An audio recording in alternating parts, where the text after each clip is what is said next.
Hello, my name is Dr. Crystal Walker, and I'm an assistant professor in the UTHSC College of Nursing. Today, I'll talk to you about interprofessional education. Interprofessional education is multiple disciplines and professions coming together to learn with and from one another. Interprofessional education, or commonly referred to as IPE, is extremely important because when our students graduate from this health science center, they're expected to go out into the real world and practice team-based medicine because that is what helps to improve patient outcomes. The problem is that traditionally our students are not trained that way. And so when they go out into the real world, they have no idea how to work with other disciplines. And that can negatively impact patient outcomes. And so IPE is extremely important because we want to improve patient outcomes. The IPE activity that I designed was a PrEP bootcamp. And PrEP stands for pre-exposure prophylaxis. PrEP is a medication that HIV negative people take who are at risk for HIV. It's a medication that they take to prevent them from getting HIV. There is a goal, a national goal, for us to end the HIV epidemic, or at least get close to reducing the rate of new HIV infections. The problem is that we will not get there anytime soon if we don't have clinicians who are comfortable with PrEP, meaning comfortable around knowledge about PrEP, awareness about PrEP. We need clinicians who are comfortable. Most of the literature that focuses on PrEP education targets medical students and pharmacy students, but there are other students or future clinicians who can prescribe PrEP, such as nurse practitioner students and physician assistant students. And so because I'm on a health science center, I said this would be a great opportunity to educate all of these clinicians in one setting. So my team and I went to the literature to see what PrEP education is being offered and what's missing. What are some of those gaps? And that's how we designed this innovative PrEP bootcamp. We opened the PrEP bootcamp to our entire campus, and we were targeting students who are going to be graduating soon because we want to catch students before they get into practice, like right before they get into practice. And so we opened the PrEP bootcamp up to the entire campus, and we had over 150 people to express interest in the bootcamp. But we only had spots for 30 people. So we randomly selected people from each discipline because we wanted to make sure that this was an IPE activity. And so we randomly selected from our medical students, our pharmacy students, our nurse practitioner students, and our physician assistant students. And, it was very challenging to find a day during the week to bring all of these students together because their schedules are all over the place.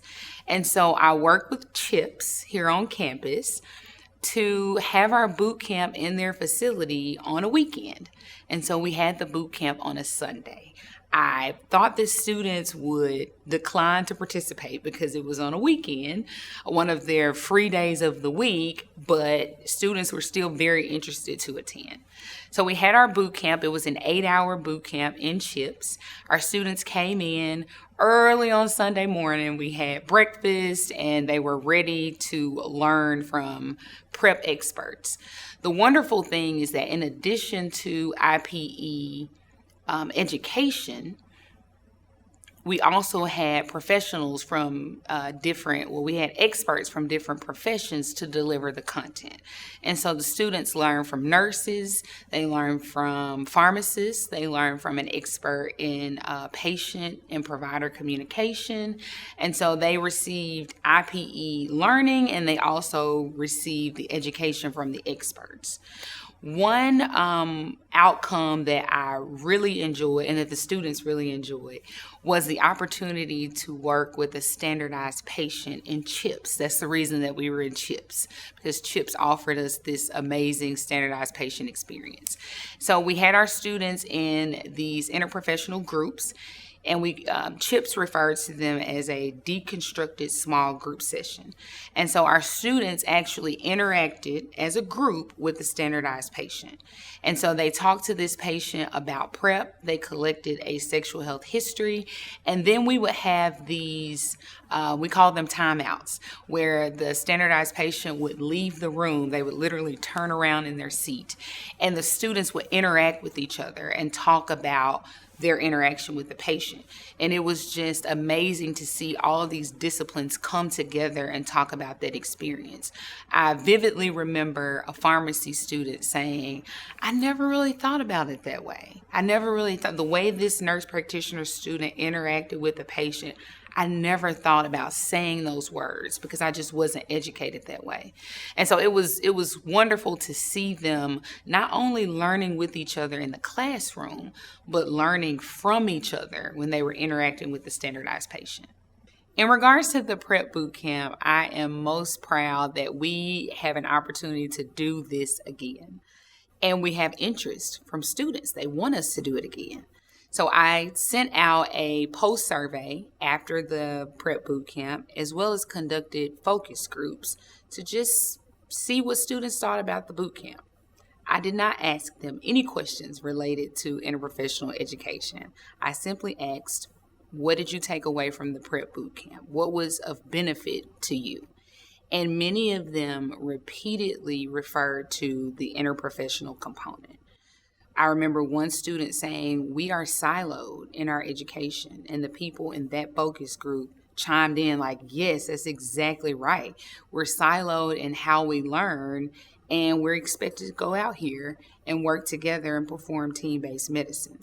This PrEP Bootcamp was many of their first time ever working with other disciplines on this campus. And so I was very proud that they saw exactly what we were trying to do with the PrEP Bootcamp and interprofessional education, and they wanted more. On a more personal level, I have never been a part of interprofessional education. So I was educated here, and we did not have IPE in my curriculum. So when I was designing this PrEP Bootcamp, I did not know what IPE would actually look like because I had never seen it. And so I was literally working from the ground up. Like, this is what I believe IPE should look like, not just students learning with each other in a classroom, but learning from one another. I had to use that mentality to develop this PrEP Bootcamp. So I'm proud that I was actually able to do it. And once again, that everyone else saw benefit from it. I actually have a faculty member in another state who's heard about our PrEP Bootcamp, and they want to know, how can we do this here? And I'm going to tell them, I'll definitely lay it out, but I'm going to stress the IPE part because that is what the students benefited from. And I'm just proud that I was able to do it from absolutely nothing. Advice that I have for other educators who are looking to design an IPE activity is to, number one, just do it. Our students are depending on us. They're relying on us to design these IPE activities. So first, I just want to encourage you to do it. Number two, I encourage you to think broadly about IPE. From the PrEP Bootcamp feedback, many of the students were saying, we'd love to hear from a social worker. We'd love to hear from a case manager because they are heavily involved in the PrEP process. And so in the next boot camp, I'm inviting case managers and social workers to talk about their experiences with PrEP. Because the students were saying, well, once I prescribe PrEP, what happens next? Like, who helps with the financial piece and who helps, to work with the pharmaceutical company? And the social workers and the case managers play a pretty significant role in that process. So at the next boot camp, we'll have a panel discussion, and we will have case managers, social workers, and other people who are part of the PrEP team. So I encourage you to think broadly about what interdisciplinary or interprofessional education really means, because it's actually more than what we offer here on our campus, and we have these programs around our city. And so it would be easy to identify someone from another discipline outside of our campus to be involved with activities on our campus. And so that acknowledges that there are disciplines outside of the Health Science Center who can contribute to improving patient outcomes. To reiterate, I encourage you to do it because our students are relying on us to do it, as well as our patients. And then I encourage you to think broadly about what interprofessional education really looks like.